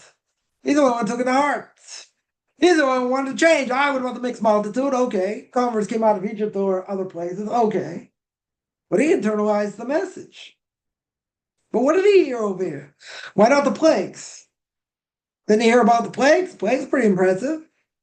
Turn the whole, every water fountain into blood. That's pretty impressive. Frogs, vermin, wild animals, darkness, killing the firstborn. I mean, these are pretty impressive. So everyone brings out something interesting. I forget who brings it down from. But he says, what's so special about the war of Amalek? What changed Yisro over here when he heard about the war of Amalek? Yeah, so he said something very interesting. He said that, what did Yisro see? What did he see? He saw that Amalek were the first nation to start with the Jewish people. Now imagine, Jewish people just decimated the world power, right? Just decimated the world power, right? Destroyed all plantation, a lot of animals, and they took all the wealth out of Egypt. Yeah, now Amalek comes and they say we want to fight against the Jewish people. I've said before, they don't believe in the supernatural, but this is like, they say, oh, the Jews know voodoo, they know other things, they're able to convince the world, whatever it is, they don't want to believe that it happened. So why would anyone start with a nation on such a roll? Right? This nation, which if you put in a supercomputer, they are the ultimate underdog. No nation had ever come out of Egypt that was enslaved, except for one, except the Jewish people. Now, if you think about it, you put into every supercomputer, Egyptians against, the children of Israel. 100 times out of 100, Israel never gets out. Jewish people never get out. It's not, oh, we're going to root for the underdog, and sometimes the underdog wins. Okay, it happens. Right? Certainly happens. Okay. But at the end of the day, in this case, never going to happen. According to nature, that's why God takes them out above nature. All the miracles are above nature. Okay. Yeah, they're never going to win. They're never going to win. Comes along Amalek. What's the parable? It's like someone jumping into a boiling hot cauldron. You know what's going to happen when you jump into a boiling hot cauldron? I wouldn't tell anyone to do it. You're going to get burnt alive. What's the next person going to do? He's going to jump in, also going to get burnt alive. Third person also get burnt alive. Right? But eventually, there are going to be enough people that get burnt alive, they're going to cool down the cauldron. So that's the example. They know they're going to get decimated.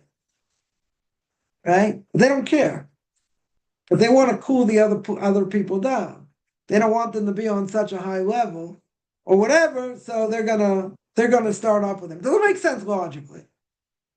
Does that make sense? I mean, someone, some group that came in and just like they're on such a high, and they've totally decimated the world power, supernaturally. If I was a betting man, which I'm not, if I was a betting man, I'd take all my money, that I don't have, I would put it down and say that's never going to happen. And why would somebody do that? You got to be off of my language. You got to be a cotton picking head. That don't make any sense. They decimated the world power. Most of their, trees are destroyed. Most of their vegetation's gone. Most of their animals are killed, except the ones that kept their animals inside that were afraid of God. Okay, and the Jewish people took all their wealth. What and God left Pharaoh alive, to watch it all. So after all that destruction, and then all those men drowned, in the sea. Yeah, they threw him out.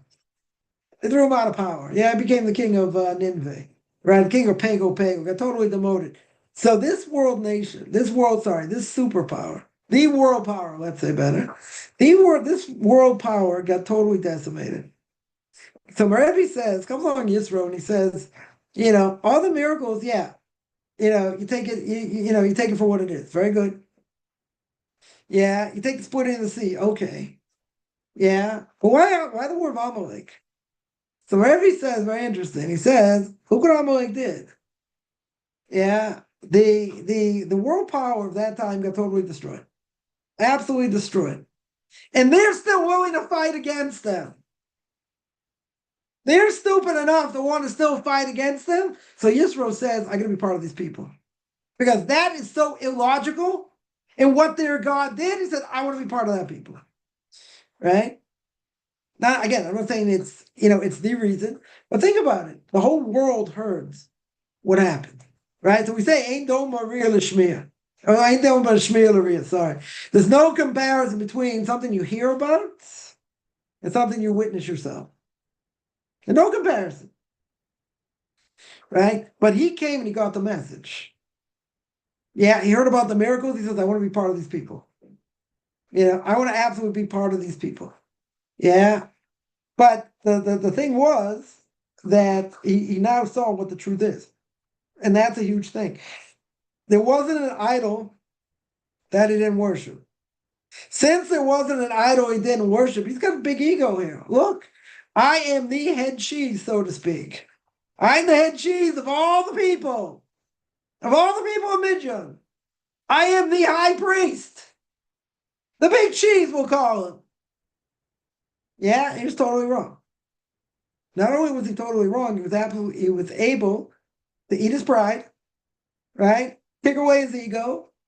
That's what he was able to do and come to absolute truth. Yeah, because he heard the miracle. Or some of the miracle, whatever. Right? But he internalized the message. The whole world heard. That's the question.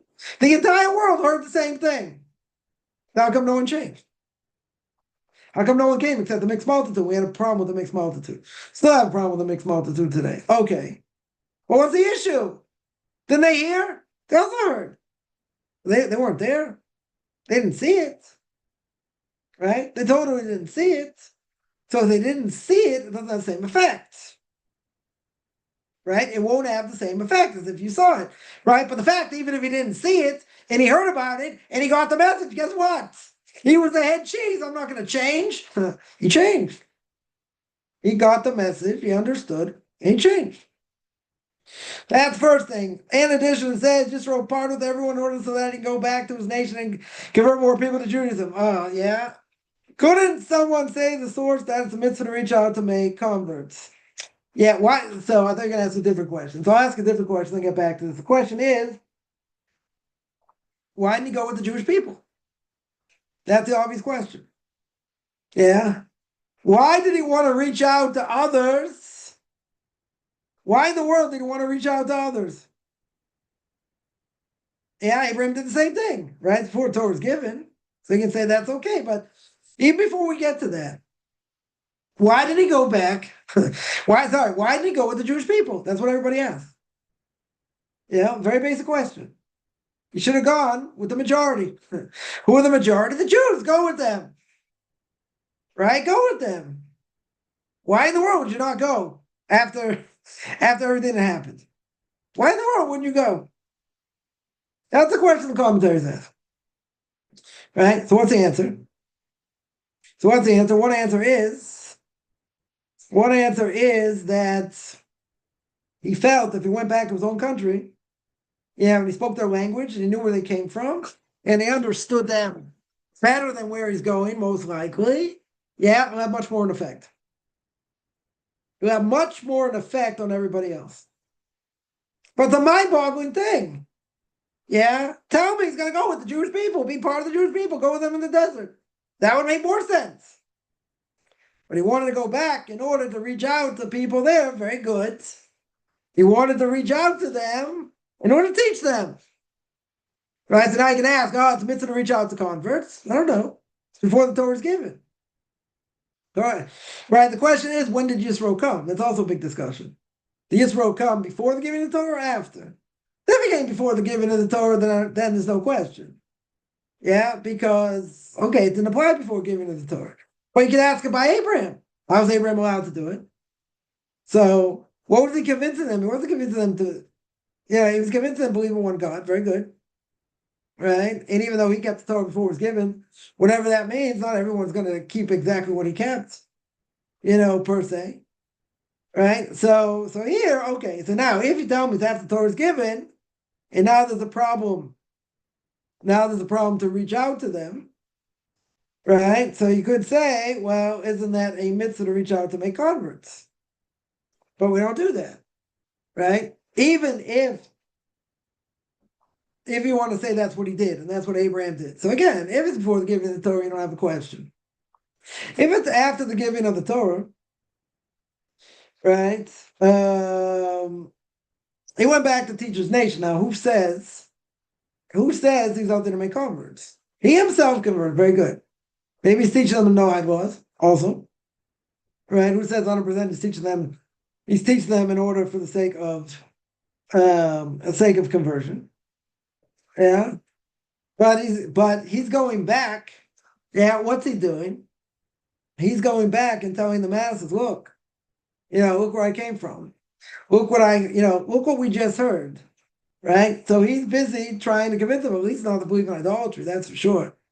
right? That 100% is for sure. So he's going back to say, listen, don't make the same mistake I made. And he brings proof of that. Doesn't mean everyone converted. I don't know if everyone converted. He's teaching them the word of God, whether they convert or not. Yeah, I don't know if he's teaching them 100%, 100%, to convert even after the Torah is given, right? I wouldn't say that's necessarily what he's doing, right? But he's teaching them about, first of all, belief in one God, right? And that's a question whether we have an obligation to reach out to do that to non-Jews. Chabad is very good, is very big in that, and teaching the Noahide laws to non-Jews. Okay, right? But we're going to say there's no obligation unless they want to learn. There's no obligation to reach out to them. Certainly not to convert. Certainly not to convert. There may be cases where, if a Jew is married, let's say, to a non-Jew, right? You try and bring the non-Jew closer to get to the Jew. There is an opinion like that. There are some outreach organizations that do hold of that, where they'll try and get the non-Jew to get interested in Judaism. Maybe they'll be interested in convert, and they'll bring their husband or wife or whatever. They'll bring the Jewish spouse around, along. Now, not everyone holds of that. Not everyone holds of doing outreach that way. If they're dating, that's one thing, right? So then, then that'd be a different issue. And the reason is because you want to encourage them to want to convert. Okay, but if they're already married, so nothing to do with it, they're already married, so it's a little bit, it's a little bit easier. But again, not everyone, not all rabbinic authorities hold that's a good thing to do, right? That's permissible to do. There are some that will say you're allowed to do that. You go after the non-Jew in order to bring the Jew back. It's not gonna say it's radical, so to speak, but it's a big novelty to say, right? Because we don't want to encourage non-Jew to convert, but the only way to get to the Jews is the non-Jew, right? And that happens a lot of times. Especially in the States, Israelis, go live in the States. They end up intermarrying, but they want their partner to convert. But they themselves aren't so religious, so it's not so simple. But you want to draw the Jew closer, also, right? So what do you do? Right? It's not a simple solution here, right? I'm just pointing out there is an opinion. There is an opinion out there that holds you're allowed to draw the non-Jew close in order to get to the Jew. Is it the majority opinion? No, definitely not the majority opinion. In that. Somebody ask any bird used for this mitzvah, how often can it be done? I think it has to be a kosher bird.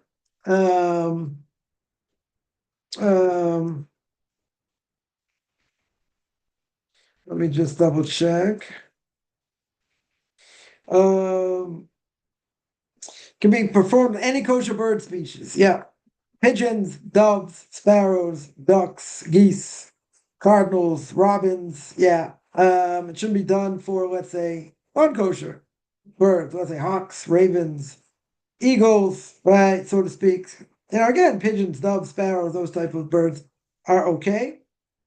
Then 100% they're okay. So the question is, how often can it be done? It can be done as many times as you want, right? But it can only be done at a certain time.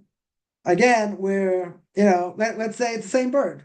You do, let's say take the eggs and lay other eggs, right? I mean, probably not the case, but let's say you have the same bird. I think you could do the same bird over and over again. Yeah, but there'll be different birds. You can do it as many times as you want. As long as you're going to do it, when you're supposed to do it. So if you do it at the right time, very good.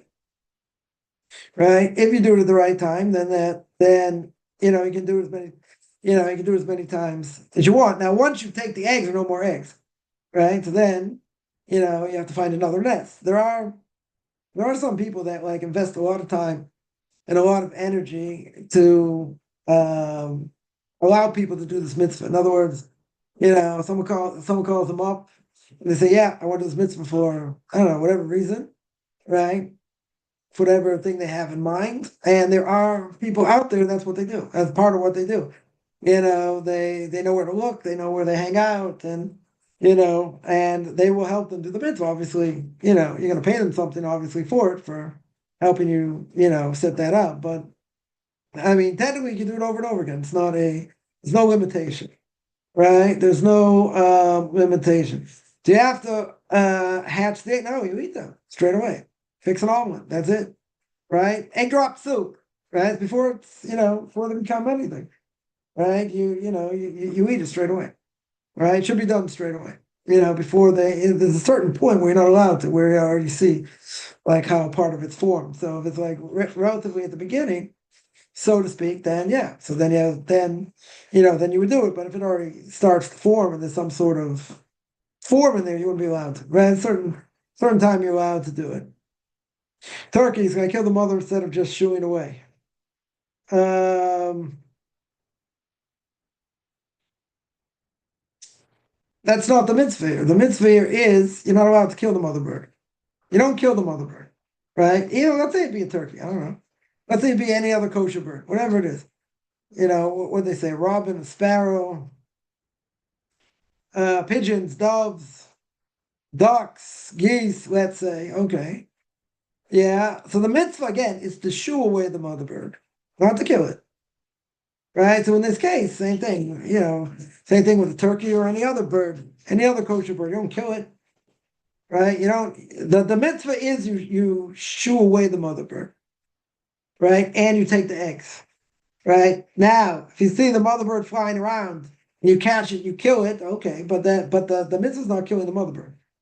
The mitzvah is shooing away the mother bird. Yeah. So in this case, turkey's gonna be the same thing, right? But if you shoot it away, let's say, okay. So you shoot it away, take the eggs, then could you kill could you kill the mother? Sure. You could do that because that's not part of the mitzvah. Right? Once you've done the mitzvah, you get a hold of the mother. Could you kill it? Yeah. Right? But you can't kill it before you do the mitzvah. Right? That's the issue. Right? You have to do the mitzvah first, and then um interesting. 1 second.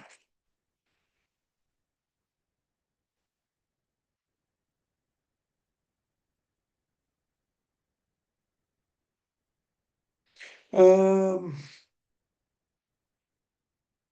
right. So okay. So here you're sparing the mother. You're sparing the mother from her young being taken. So killing the mother bird, no, that would be forbidden. Okay, good. Right? You have to make sure the mother bird's thrown away. Right? But the mother bird cannot be killed afterwards. Yeah, mother bird's forbidden to kill afterwards. Um, good to know. So that now what happens? Interesting question. What happens if you don't want the eggs? Right? What happens if you shoo away the mother bird? What happens if you shoo away the mother bird and you don't want the eggs? Right? What do you do with the what do you do? Even if you don't need the eggs, you still do it because it's a mitzvah God commanded.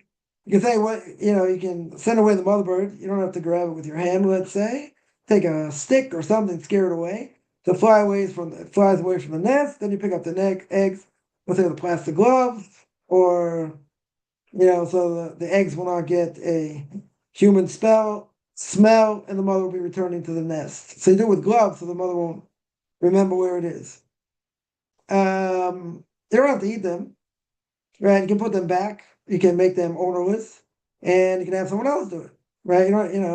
At that, again, as a side point, it's only with the mother bird, and the mother bird is on the bird from sundown to sunrise. But in general, you could put them back and do it 100 times if you want, right? Technically, for a certain time, but you can't eat them, right? Sorry, you cannot eat the mother bird, right? That'd be if you're sparing the mother bird, so eating it would be a problem. Eating it certainly would be a problem. Um, otherwise that would be forbidden. So can you take the egg and then return it after the mother discovers the eggs are missing? The idea is you take the egg straight away. You shoo away the mother bird, make sure the mother bird's not there, right? And then the mother bird, the reason you would do it with glove, let's say, is the mother bird won't return, right? Seemingly the mother bird won't return. Question is, can you take the egg and then return it after the mother discovers the eggs are missing? You could. And then the mother bird, let's say, came back and it's hovering over the eggs, you do it again. You do it like, you do it in theory a million times, right? I mean, it's a huge mitzvah to do, very huge mitzvah to do, right? So yeah, you don't have to take them, right? I mean, there's an idea to take them and eat them, but you don't have to, right? Seemingly, you don't have to. Yeah. Any other questions?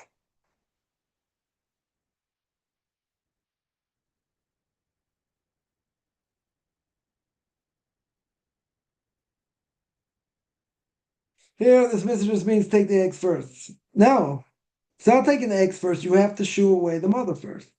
You can't take the eggs with the mother there. You have to, whatever. You don't have to do it with your hands. You can do it with a stick, something, scare the mother bird away, and then take the eggs. If you take the eggs when the mother's there, you don't get the mitzvah. You have to do it when the mother's not there. That's the point. You take the eggs after there's nobody there, after the mother bird's not there. Yeah. Any other questions?